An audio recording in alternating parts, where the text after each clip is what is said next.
கிருபானந்த வாரியார்ட்ட போய் ஒருத்தன் கேட்டான், எல்லா இடத்துலையும் கடவுள் இருக்கிறாருன்னு சொல்றீங்க, இப்போ இங்கே கடவுள் இருக்காரா?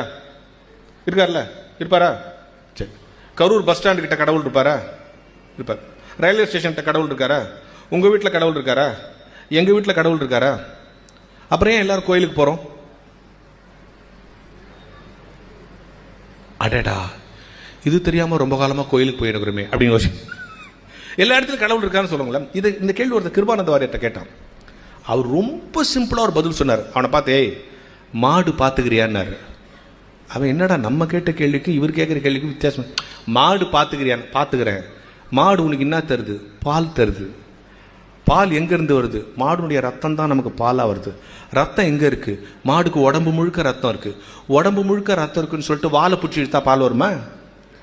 காதை பிடிச்சி இழுத்தா பால் வருமா? மடியை பிடிச்சி இழுத்தா தான் பால் வரும். உடம்பு முழுக்க இருக்கிற ரத்தம் மடியின் வழியாக பாலாக வருவது போல் உலகம் முழுக்க இருக்கிற கடவுள் கோயிலின் வழியாக உனக்கு அருள் பாலிக்கிறார். எனவே நீ கோயிலுக்கு போற. எவ்வளவு பெரிய விஷயத்தை எவ்வளவு எளிமையா கொண்டு வந்து சேர்த்தாங்க.